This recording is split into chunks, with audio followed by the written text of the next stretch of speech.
Hello बेटा, कैसे हो? सब ठीक हो? आई होप सब बच्चे ठीक होंगे, घर पे होंगे, ठीक है, और अच्छे से पढ़ाई कर रहे होंगे। सब टीचर बहुत मेहनत करवा रहे हैं आपके साथ, ठीक है। और आई होप आपने प्रीवियस ईयर जो प्रीवियस जो हमने चैप्टर किए थे और जो क्वेश्चंस किए थे एनसीईआरटी क्वेश्चन, वो आपने सब अच्छे से कर लिए होंगे। बेटा बहुत मेहनत की जा रही है आपके ऊपर, ठीक है। और मैं भी अभी जो वीडियो आपको ये बना रहा हूँ तो करीबन 11:50 के करीब टाइम हो रखा है, लगभग 12 बजे के करीब बना रहा हूँ। तो बेटा हम भी बहुत मेहनत कर रहे हैं, रातों जग के आपके नोट्स बना रहे हैं और पढ़ा रहे हैं आपको, ठीक है, और बेस्ट से बेस्ट अपना देने की कोशिश कर रहे हैं, ठीक है। तो आपको भी बहुत मेहनत करनी है, ये नहीं सोचना है घर पे बैठे हैं क्या सर काम चेक करेंगे या कुछ ऐसा है कि नहीं करेंगे। बेटा अपना अच्छे से सारा काम ईमानदारी से करना है कि because it's your 12th class, बार बार नहीं आने वाली है 12th क्लास, ठीक है। और अच्छे नंबर लोगे तभी अच्छे कॉलेज में एडमिशन होगा। नाउ नेक्स्ट, जो एनसीईआरटी क्वेश्चंस, आज ये चैप्टर हमारा ख़त्म हो जाएगा। जैसा कि मैंने बोला था 4 लेक्चर में हम इसको ख़त्म कर देंगे, 4 भी पूरे नहीं लगे लेक्चर, ये अभी जो है बहुत जल्दी ख़त्म हो जाएगा। और दूसरा जो है, आपको जो एनसीईआरटी क्वेश्चंस करने हैं बेटा, उसके लिए आप एक माई सीबीएसई करके ऐप करके माई सीबीएसई ऐप आती है, तो उसमें से आप हेल्प ले सकते हैं कुछ क्वेश्चंस की। आपकी बार क्या करना है, आपको पहले है ना क्वेश्चंस करने हैं, मैं भी करवाऊँगा, लेकिन पहले आपको करने हैं रिटर्न। मेरे को एक बार क्वेश्चन माई सीबीएसई की हेल्प से रिटर्न एक बार क्वेश्चन मेरे को दिखाने हैं। अपना जो है सारा होमवर्क जो आप कर रहे हो तो वो साथ के साथ मेरे को भेजना है आपको, ठीक है, मेरे पास भेजना है, और उसको फिर मैं सारा चेक करके और आपको फिर वापस जो है रिस्पांस दे दूँगा, ठीक है। चलो तो बेटा अब चैप्टर स्टार्ट करते हैं, ठीक है। तो सबसे पहले हम जो चीज़ें हमने पीछे पढ़ी हैं वो एक बार डिस्कस कर लेते हैं, कि रिव्यू ले लेते हैं। हमने पिछले लेक्चर में किया था स्ट्रक्चर ऑफ प्रोटीन, प्रोटीन के डिफरेंट स्ट्रक्चर के बारे में पढ़ा था। टाइप्स ऑफ प्रोटीन पढ़ा था, ग्लोबुलर प्रोटीन और फाइब्रस प्रोटीन। नाउ स्ट्रक्चर के बेस पे भी इसको डिवाइड, स्ट्रक्चर और शेप के बेस पे इसको 4 पार्ट में डिवाइड किया गया था, primary protein, secondary protein, tertiary protein, quaternary protein. फिर हमने पढ़ा नेटिव प्रोटीन क्या होता है। नेटिव प्रोटीन के बाद डीनेचुरेशन पढ़ा था, फिर एंजाइम्स पढ़ा था, फिर विटामिन्स पढ़ा था, और टाइप्स ऑफ विटामिन्स पढ़ा था, ठीक है। नाउ अब हम करेंगे हेरिडिटी क्या होती है, हेरिडिटी, ठीक है। नेक्स्ट पार्ट है ये हमारा, ठीक है। ये थोड़ा सा बायो का है, इसलिए मेरे को भी ज़्यादा मेहनत करनी पड़ी इस पर, बायो से रिलेटेड है, ठीक है। तो इसको देखना है, मैंने काफ़ी अच्छे से इसके नोट्स बनाने की कोशिश की। नाउ हेरिडिटी क्या होता है, inherent characters of the ancestor which transmit from one generation to next, ठीक है, ट्रांसमिटेड कर देते हैं। इनहेरेंट करेक्टर होते हैं जो हमारे पूर्वजों के जो करेक्टर होते हैं, वो वन जनरेशन से दूसरे जनरेशन में जो करेक्टर ट्रांसफ़र होते हैं उसको बोलते हैं हेरिडिटी, ठीक है। तो ये हेरिडिटी करता कौन है, क्रोमोजोम करता है। कौन करता है, क्रोमोजोम, ठीक है। The particle in nucleus, the particle in nucleus of the cell which responsible for their heredity, जो न्यूक्लियस के अंदर जो पार्टिकल होता है वो रिस्पॉन्सिबल होता है हेरिडिटी के लिए, मतलब कि जेनेटिक जो करेक्टरिस्टिक्स हैं उसको ट्रांसफ़र करने के लिए। ट्रांसमिट और कॉल्ड क्रोमोजोम, मतलब क्रोमोजोम ट्रांसफ़र करता है, ठीक है, और जो ट्रांसफ़र करता है उसको हेरिडिटी बोलते हैं, ठीक है। उस प्रोसेस को कह सकते हैं हेरिडिटी बोलते हैं, ठीक है। और रिस्पॉन्सिबल जो होता है वो कौन है, क्रोमोजोम, ठीक है, हेरिडिटी को ट्रांसफ़र करने में। नाउ क्रोमोजोम क्या होता है, क्रोमोजोम में 2 चीज़ें होती हैं, एक तो न्यूक्लिक एसिड होता है प्लस प्रोटीन होता है। न्यूक्लिक एसिड कौन कौन, डीएनए और आरएनए, प्लस प्रोटीन। ये प्रोटीन से के ऊपर जो होता है डीएनए और आरएनए कवरिंग किए होता है, ठीक है। पर्टिकुलर अरेंजमेंट होती है, इतना तो नहीं बताएंगे क्योंकि ये बायो का पोर्शन है, तो बायो के टीचर से और अच्छे से पूछना, क्योंकि मेरा लेक्चर काफ़ी बड़ा हो जाएगा अगर जो मैं इसको बताने लगा तो।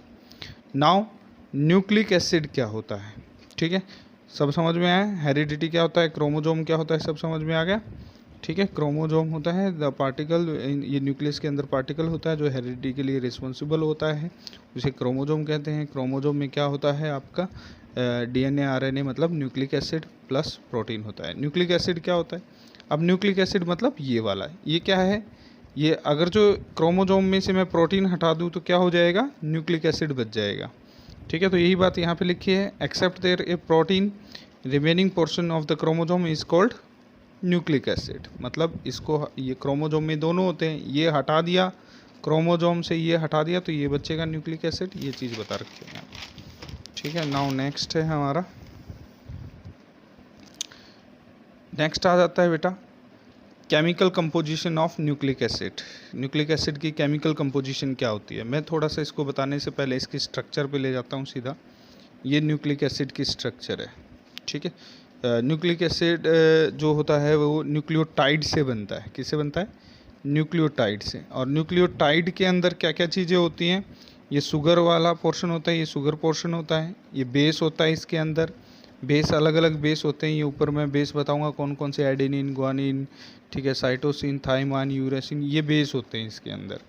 ठीक है, और ये आपका फास्फोरिक एसिड होता है, फास्फोरिक एसिड इसके अंदर जुड़ा हुआ होता है इससे। ये फास्फोरिक एसिड रिएक्शन करता है इसके साथ, वाटर मॉलिक्यूल्स रिमूव होता है। ठीक है, यहाँ से रिमूव करके ये दिखा रखा है, वाटर मॉलिक्यूल्स रिमूव करके, ये हम बताएंगे अभी, रुको एक मिनट।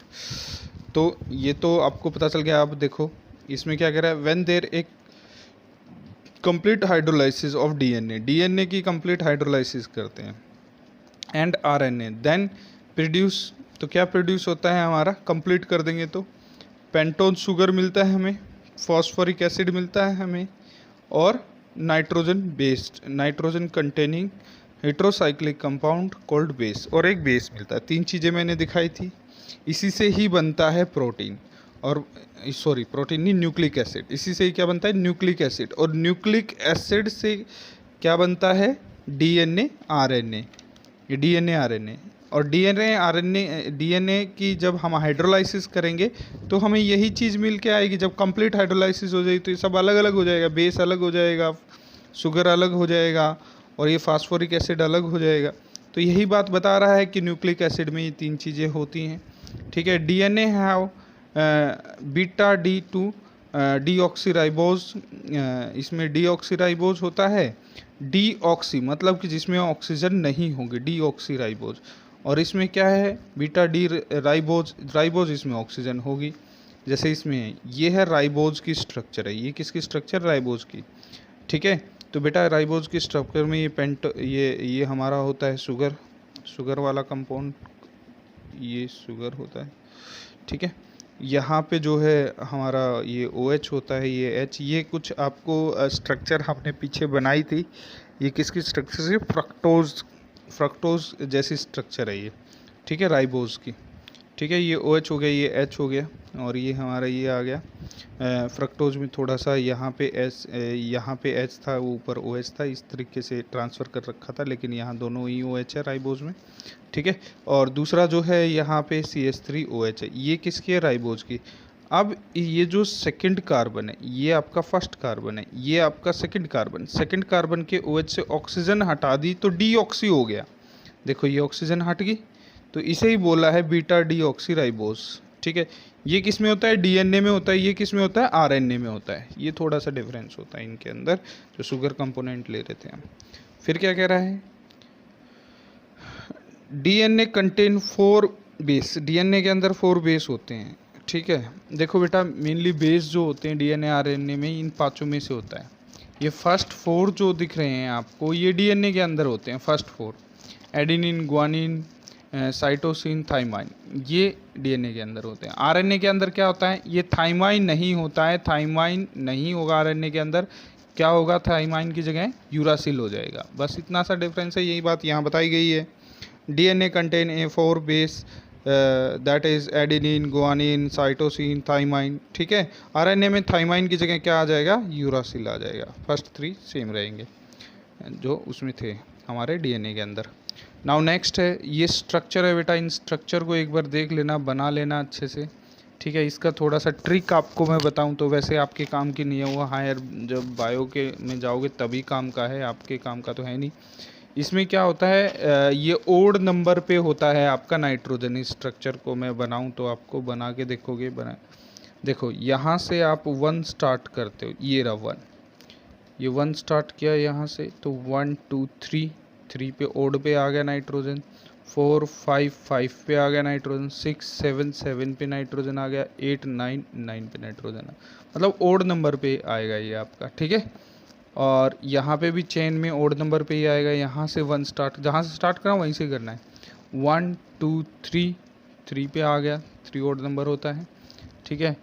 4 5 5 पे आ गया, 6 7 7 पे आ गया, 8 9 9 पे आ गया। ये इसको स्ट्रक्चर को याद करने का तरीका मैं बता रहा हूँ, ठीक है। तो ध्यान से देखना है, इसमें दो चेन मिक्स हुई, ये सिंगल चेन वाले हैं, ठीक है।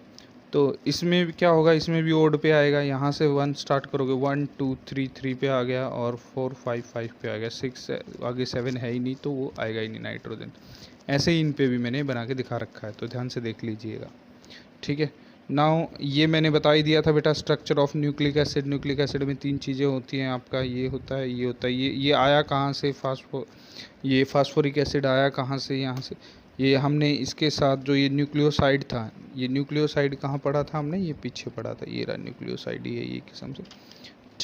इसमें तो वो था आपका OH था, ये OH की जगह बेस आ जाएगा तो न्यूक्लियोसाइड बन जाएगा, ये बेस आ गया तो न्यूक्लियोसाइड बन गया। अब इसकी रिएक्शन, ये न्यूक्लियोसाइड है, ये वाला न्यूक्लियोसाइड है, इसकी रिएक्शन में H3PO3, ये H3PO3 की मैंने स्ट्रक्चर बना रखी है, P double bond OH, OH 3 OH हो गया, ये H3PO3 की स्ट्रक्चर है। यहाँ से वाटर मॉलिक्यूल्स रिमूव हो जाएगा जब रिएक्शन होगी इनके बीच में। ये वाटर मैंने रिमूव होता हुआ दिखा रखा है, और जैसे ही वाटर रिमूव होगा तो ये P इस O से जुड़ जाएगा, ये वाला O है वो, ठीक है, जो जुड़ेगा, ठीक है, ये वाला वो है। तो ये क्या बन गया हमारा, न्यूक्लियोटाइड बन गया। ये न्यूक्लियोटाइड ही आपस में रिएक्शन करके क्या बनाता है हमारा, न्यूक्लियोटाइड ही क्या बनाता है, ये हमारा ये न्यूक्लिक एसिड बनाता है, ठीक है। कैसे बनाता है वो चीज़ बताएंगे हम आगे चल के। किस इसमें जब ये न्यूक्लिक एसिड बनाता है तो इसके बीच में लिंकेज होती है, जिसे आप फॉस्फोडाइस्टर लिंकेज कहते हैं। ये बनती कैसे है फॉस्फोडाइस्टर लिंकेज, देखिएगा ध्यान से। It is the linkage between their two nucleic acid between जैसे कार्बन कौन कौन से हो गए, न्यूक्लियोटाइड, 2 न्यूक्लियोटाइड के बीच में बनेगी, कौन किस किस कार्बन के बीच में, C5 एंड C3 कार्बन, मतलब 5 और 3 के बीच में बनेगी। कैसे 5 और 3 के बीच में मैं बताता हूँ बेटा। ये एक न्यूक्लियोटाइड हो गया, ये दूसरा न्यूक्लियोटाइड हो गया। यहाँ पे प्लस का साइन लगा देता हूँ मैं बीच में, ताकि ये रिएक्शन करेंगे तो यहाँ से देखो बेटा, ये वाटर मॉलिक्यूल्स रिमूव हो जाए, ये वाटर मॉलिक्यूल्स, ये देखो थर्ड कार्बन है, 1 2 3 थर्ड कार्बन है, ये थर्ड कार्बन, और ये 5th कार्बन है। यहाँ से स्टार्ट करेंगे 1 2 3 4 5, ये 5th कार्बन से, ठीक है। तो 5th कार्बन और इसके बीच में ये वाटर रिमूव हो रहा है, यहाँ पे ये वाटर रिमूव होगा, ये -H2 दिखा देता हूँ मैं यहाँ पे, ये -H2 वाटर रिमूव हो गया, तो इनके बीच में ये लिंकेज बन गई, ठीक है। ये लिंकेज बन गई इनके बीच में। इस लिंकेज को ही क्या कहेंगे, देखो मैंने ये सर्कल कर रखा है यहाँ पे, इस लिंकेज को ही क्या कहेंगे, फॉस्फोडाइस्टर लिंकेज कहेंगे। इस लिंकेज को ही क्या बोलेंगे, फॉस्फोडाइस्टर लिंकेज, ओके। जैसा फॉस्फो, और ये 2 न्यूक्लियोटाइड से बना है, ठीक है। न्यूक्लियोटाइड से, 2 न्यूक्लियोटाइड से बोलते, इसीलिए इसे डाई न्यूक्लियोटाइड बोल देंगे, ठीक है। Now primary structure of nucleic acid. Primary structure क्या होगी, ये ऐसे स्ट्रेट जुड़ते हुए चले जाएंगे, स्ट्रेट, जैसे ये स्ट्रेट जुड़ते हुए दिखाए रहे हैं। जैसे ये फॉस्फेट हो गया, ये वाला पार्ट फॉस्फेट हो गया, ये शुगर वाला हो गया, ये साइड में बेस दिखा दिया मैंने, ये बेस दिखा दिया, ये ऐसे फॉस्फोडाइस्टर लिंकेज बनती जा रही है, ऐसे जुड़ते हुए दिखाई दे रहे हैं। तो ये एक स्ट्रेट चेन बन गई। इस स्ट्रेट चेन को मैंने यहाँ ऊपर भी दिखा रखा है अलग से, ठीक है। ये जो स्ट्रेट चेन बन रही है ये हमारी, तो ये एक पर्टिकुलर स्ट्रक्चर बन रही है, इसको क्या बोलेंगे, प्राइमरी स्ट्रक्चर। यही यहाँ पे बताया गया है, which give their A information of their A nucleotide chain of nucleic acid is called primary structure of nucleic acid, ठीक है। जो न्यूक्लियोटाइड चेन की इन्फॉर्मेशन देती है न्यूक्लिक एसिड में, उसे प्राइमरी स्ट्रक्चर बोलते हैं। मतलब बता रही है कि कौन कौन सा बॉन्ड कहाँ कहाँ से बन रहा है, न्यूक्लियोटाइड बॉन्ड कैसे बन रहा है, वो प्राइमरी स्ट्रक्चर हो जाएगी। ये प्राइमरी स्ट्रक्चर है, ये n नंबर तक जुड़े हुए हैं आगे। इसी को ही मैंने यहाँ पे ऐसे दिखा दिया है थोड़ा कराव करके, ठीक है। ये यहाँ पे मैं डबल हेलिक्स, बेटा ये जो मैंने डायग्राम बनाया ये किसी भी बुक में नहीं है, बिल्कुल बहुत दिमाग लगाया इसके ऊपर, किसी भी बुक में नहीं मिलेगा, ठीक है। तो ध्यान से देखना, इसको बड़े दिमाग से और बड़ी मेहनत से इसको किया है, ठीक है। तो इसको अच्छे से देखिएगा। इसमें इसको समझाने से पहले मैं ये डबल हेलिक्स आपको समझाना चाहता हूँ। इस डबल हेलिक्स को ही मैंने यहाँ एक्सप्लेन किया है, ठीक है। ये जो G और C है, इनके बीच में ये हाइड्रोजन बॉन्डिंग बन रही है। देखो ध्यान से डॉटेड करके दिखाते हैं हम हाइड्रोजन बॉन्डिंग को। तो यहाँ पे मैंने डॉटेड करके दिखाया ही हुआ है, तो इसको देखिएगा, ये डॉटेड करके दिखाया हुआ है यहाँ पे भी ये डॉटेड करके दिखाया हुआ है, यहाँ पे भी डॉटेड करके दिखाया हुआ है, ठीक है। A फॉर एडेनिन है, T फॉर थाइमाइन है, ठीक है, G फॉर गुनीन है, और C फॉर आपका साइटो, क्या नाम था इसका, एक मिनट, साइटोसाइन नाम था इस C का, ठीक है। नाउ देखते हैं आगे। तो इसमें जो ये आपको ये वही है ग्यूनिन, और ये बनाते हुए ऐसे स्ट्रक्चर बना, ये एक हेलिक्स बन रहा है, ये दूसरा हेलिक्स बन रहा है, ये मैंने हेलिक्स बनते हुए दिखा रहा हूँ, मैं हेलिक्स की तरह ही दिखा रहा हूँ इसको। अब ये हेलिक्स मिक्स हो जाएंगे, ये सिंगल हेलिक्स रहेगा तो ये RNA है, ठीक है। अब ये हेलिक्स मिक्स हो जाएंगे, ऐसे एक दूसरे के अंदर मिक्स हो जाएंगे, ये दोनों मिक्स हो गए तो इस टाइप से ये डबल हेलिक्स स्ट्रक्चर बना लेंगे, ठीक है। तो ये क्या है, DNA। जब ये डबल हेलिक्स बना लेगा तो DNA, सिंगल हेलिक्स है तो RNA, ठीक है। ये बात ध्यान रखना है, ठीक है। तो इनके बीच में ये हाइड्रोजन बॉन्डिंग ये दिखा रखी है मैंने, हाइड्रोजन बॉन्डिंग बनती है इनके बीच में, ये यहाँ पे हाइड्रोजन बॉन्डिंग के थ्रू अटैच होते हैं। ये DNA के अंदर ये पर्टिकुलर पेयर होता है बेटा, ऐसे ये पर्टिकुलर DNA पर्टिकुलर जो भी पर्सन होगा उसमें ये जो ये पेयरिंग होगी ये पर्टिकुलर रहेगी। ये कंफर्म है कि एनिन डी इससे थाइमाइन से ही जुड़ेगा और ग्यूनिन साइटोसाइन से ही जुड़ेगा, ठीक है। लेकिन ये कितने, जैसे यहाँ पे 3 हैं, AT GC एक ही है इसमें, नेक्स्ट वाले में देखो GC 2 हो गए, TC एक हो गए। तो ये अलग अलग के लिए अलग अलग चलते रहते हैं ये पेयर, ठीक है। इसीलिए DNA जो है पर्टिकुलर किसी भी इंसान का जो है मैच नहीं करता है दूसरे इंसान से 100%, कुछ परसेंट मैच कर जाता है, उसके पेरेंट्स से या किसी और से मैच कर सकता है जो उनकी फैमिली का हो, किसी दूसरे के साथ नहीं मैच करेगा, ठीक है। This double helix structure of DNA, this structure is give the James Watson and ये फ्रांसिस क्रिक, ये वही चीज़ समझा रहा है जो मैंने पीछे आपको समझाई थी, ठीक है। क्या कह रहा है, double standard helix structure, double stand helix structure, ये डबल स्टैंड हेलिक्स स्ट्रक्चर है, इसमें 2 हैं। इन विच ए 2 न्यूक्लिक एसिड चेन, ये 2 न्यूक्लिक एसिड चेन है, मैंने बताई थी कैसे कैसे ये बॉन्ड बना है, ठीक है। वाउंड टू ईच अदर, एक दूसरे को वाउंड कर रही हैं, held together by A hydrogen bonding, और ये जो इनके बीच में ये हैं ये हाइड्रोजन बॉन्डिंग से एक दूसरे से हेल्ड किए हुए हैं, ठीक है। Between the pair of base, ये पेयर ऑफ बेस है, एडेनिन गुनीन, ये सब बेस हैं, आपको बताया था, ठीक है। The two strand of nucleic acid is complementary to each other, ये एक दूसरे कम्प्लीमेंट्री होते हैं, कम्प्लीमेंट्री मतलब एक दूसरे के लिए ही होते हैं, ऐसे नहीं है कि ये किसी और से, मतलब कि ये एनिन गुनीन से जुड़ जाए, नहीं, ये इस थाइमाइन से ही जुड़ेगा, तो ये कम्प्लीमेंट्री होता है एक दूसरे के लिए। To each other because there a hydrogen bonding found between there a specific pair of base, the adenine form a hydrogen bonding with thymine and whereas cytosine form hydrogen bonding with guanine, यही चीज़ मैं समझा रहा था वहाँ पे, ये यहाँ पे रिटर्न में आ गई, ठीक है। Now the secondary structure of RNA की सेकेंड, वैसे मैंने बताया था RNA की स्ट्रक्चर में भाई एक सिंगल वो होगा तो ये RNA की स्ट्रक्चर हो जाएगी, लेकिन RNA भी वाउंड हो जाता है ऐसे तो वो सेकेंडरी स्ट्रक्चर हो जाएगी। RNA has a single strand helix, वैसे सिंगल स्ट्रैंड हेलिक्स होता है, मैंने बताया था पीछे, but the sometime they fold back on themselves, ये अपने आप ही क्या हो जाता है, फोल्ड होने लग जाता है, ठीक है, फॉर्मेशन ऑफ डबल हेलिक्स और डबल हेलिक्स बना लेगा। ठीक है, तो ये हमारी डबल हेलिक्स ये सेकेंडरी स्ट्रक्चर ऑफ आरएनए बन जाएगी ना। टाइप्स ऑफ डीएनए, डीएनए के सॉरी आरएनए, आरएनए के टाइप की क्या क्या होते हैं आपके, मैसेंजर आरएनए होते हैं, एमआरएनए लिखते हैं। ठीक है, राइबोसोमल आरएनए होता है, इसको आरएनए लिखते हैं। नाउ ट्रांसफ़र आरएनए होता है, टीआरएनए लिखते हैं। ये टाइप हैं, इनको ज़्यादा एक्सप्लेन नहीं करेंगे, हमारा काम नहीं है, इसको बायो के टीचर का काम है ये एक्सप्लेन करना। ठीक है, नाउ नेक्स्ट है डीएनए फिंगरप्रिंटिंग। तो डीएनए जो है फिंगरप्रिंटिंग की तरह कैसे काम करता है, डीएनए फिंगरप्रिंटिंग होता क्या है, सबसे पहले तो यही बताएंगे आपको। देखो जैसे हम फिंगरप्रिंट्स होते हैं बेटा, ये फिंगर है हमारे, इसके बिल्कुल यहाँ पे एक, आपको शायद दिखाई नहीं दे रही क्या, हाँ अब दिखाई देगी। यहाँ पे एक पर्टिकुलर आपको दिख रही होगी, एक सीक्वेंस होता है टिप्स पे फिंगर के, ये पर्टिकुलर पर्सन के लिए पर्टिकुलर होता है, ऐसे हम मैच नहीं करता है दूसरे पर्सन से। ठीक है, तो ऐसे ही लेकिन ये सर्जरी के थ्रू हम अलग कर सकते हैं इसको, लेकिन डीएनए को नहीं चेंज कर सकते। डीएनए भी ऐसे ही होता है, पर्टिकुलर के लिए पर्टिकुलर होता है, ये चीज़ यहाँ बताया है। फिर ये बता रहा है कि भाई डीएनए फिंगरप्रिंटिंग का यूज़ कहाँ कहाँ किया जाता है, वो एक एक करके हम बताएंगे। कह रहा है you know that there every individual person has a unique fingerprint, एक यूनिक फिंगरप्रिंटिंग होता है, मैच नहीं करेगा किसी के साथ। This occur at the tips of finger, finger के टिप्स पे होता है, जैसे कि मैंने अभी दिखाया था आपको।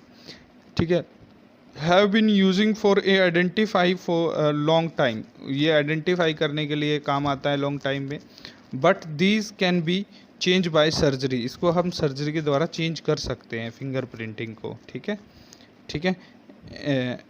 ए sequence of bases on DNA, DNA के बेस का जो सीक्वेंस होता है, जैसे एडेनिन ग्वानिन से जुड़ा था, एडेनिन थाइमाइन से जुड़ा था और ग्वानिन साइटोसाइन से जुड़ा था, उसका पेयर का जो बेस होता है उसमें एडेनिन और थाइमाइन के बीच में कितने पेयर हैं, 2 हैं, 3 हैं, 4 हैं, ये ऐसे जो है ये पर्टिकुलर पर्सन के अंदर पर्टिकुलर होते हैं, ऐसे नहीं है। ठीक है, कि दूसरे से वो मैच कर जाएंगे वो सीक्वेंस। ठीक है, तो ये sequence of the base on DNA is also unique for their person. ठीक है, and give the information regarding particular person, उस पर्टिकुलर पर्सन की वो इंफॉर्मेशन देगा, ये नहीं है कि दूसरे पर्सन से वो रिजेंबल कर जाएगा, मतलब मिलेगा वो। So this is called DNA fingerprinting, इसीलिए इसको डीएनए फिंगरप्रिंटिंग कहा गया है, इस डीएनए फिंगरप्रिंटिंग की डेफिनेशन भी है।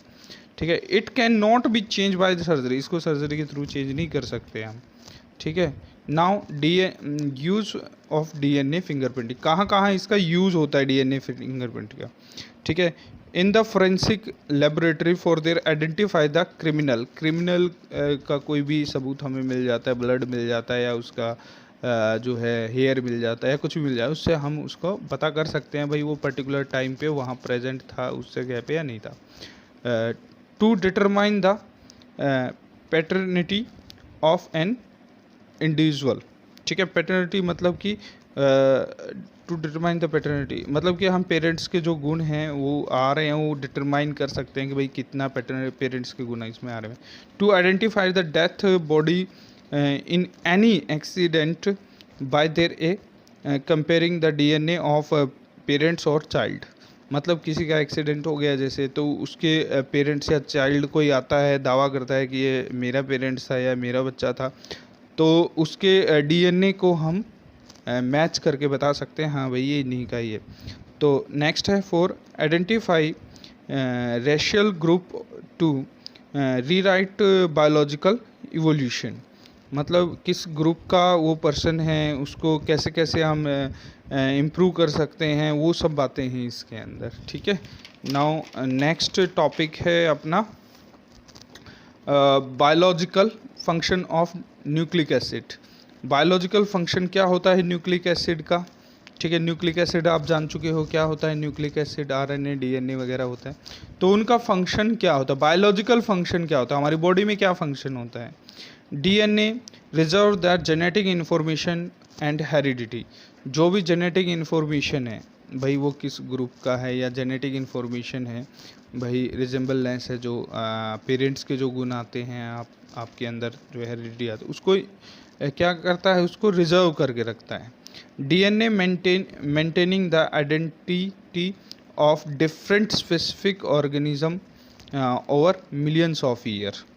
ठीक है, कह रहा है कि उसकी आइडेंटिटी को मिलियंस ऑफ डिफरेंट स्पीसीज़ में जो है ऑर्गेनिज्म के डिफरेंट स्पीसीज़ में उसको मिलियंस ऑफ ईयर तक रखता है।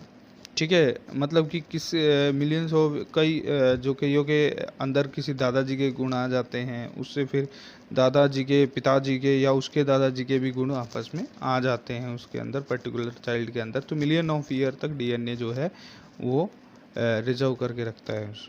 ठीक है, नाउ नेक्स्ट है DNA molecules is capable of self duplication during cell division and identical DNA strands and a transferred to the daughter cell।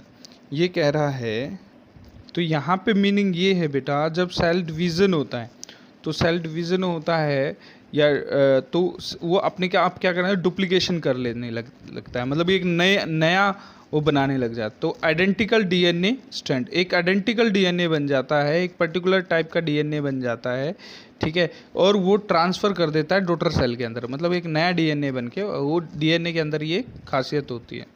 Now फिर क्या करता है, nucleic acid are synthesize the proteins in a cell, और nucleic acid जो है cell के अंदर protein को सिंथेसाइज करता है। ठीक है, नाउ अब नेक्स्ट हार्मोन्स। नाउ हार्मोन्स, ठीक है, it is the chemical substances which coordinate the activity of living organism and affect their growth। देखो बेटा, जैसे मैं आपको पढ़ा रहा हूँ, अब मेरा दिमाग भी काम कर रहा है, हैंड भी काम कर रहा है, आंखें भी काम कर रही हैं। ठीक है, तो ये डिफरेंट के हार्मोन्स मेरी बॉडी से निकल रहे हैं और वो एक कोऑर्डिनेट किया हुआ है उन्होंने आपस में, तो वो अलग अलग हार्मोन्स का मतलब कोऑर्डिनेशन का ही काम होता है हमारी बॉडी के अंदर। ठीक है, अफेक्ट देयर ग्रोथ, और वो ग्रोथ में भी ये हेल्प करते हैं, इफेक्ट करते हैं उसको। फिर क्या कह रहा है, hormones are secreted by a endocrine glands in the body. जो हार्मोन्स होते हैं वो एंडोक्रिन ग्लैंड से निकलते हैं, ठीक है, हमारी बॉडी के अंदर, और release directly in blood cell, और डायरेक्टली हमारे ब्लड सेल में चले जाते हैं। ठीक है, and chemically some of these hormones are steroids. जो हम कुछ स्टेरॉइड के हार्मोन हैं, केमिकली हम बताएं तो स्टेरॉइड के कौन कौन से हार्मोन हैं, ये एस्ट्रोजन एंड एंड्रोजन, एस्ट्रोजन और एंड्रोजन स्टेरॉइड के हार्मोन हैं। सम ऑफ देयर पॉलीपेप्टाइड के कौन कौन से हार्मोन होंगे, इंसुलिन एंड एडोफिन, और कुछ हमारे जो बचे वो किसके, एमिनो एसिड्स के हार्मोन्स होंगे। नाउ जो है the deficiency of any hormones lead to a particular disease. अगर जो किसी भी हार्मोन्स की जो है डेफिशिएंसी हो जाती है तो वो पर्टिकुलर डिजीज़ हमें हो जाती है। तो डेफिशिएंसी किसी की भी रहेगी तो डिजीज़ को लीड करेगी, मतलब डिजीज़ हो जाएगी हमें पर्टिकुलर। तो बेटा ये चैप्टर हमारा कंप्लीट हो गया है। ये जो हार्मोन टॉपिक था ये आपकी बुक में नहीं है, ये नया टॉपिक आया है पिछले साल, तो ये आपका यहीं पे ही बताया गया है, तो इसको कर लेना अच्छे से। आई होप आप एनसीईआरटी क्वेश्चन बहुत अच्छे से करोगे। कल आपको ये नोट्स भी कंप्लीट करने हैं और एनसीईआरटी क्वेश्चंस भी मेरे को जो है 2 दिन के अंदर अंदर इंटेक्स क्वेश्चन और 2 दिन नहीं, 1 ही दिन के अंदर अंदर करके और मेरे पास व्हाट्सअप कर देंगे। ठीक है, ओके, ऑल द बेस्ट।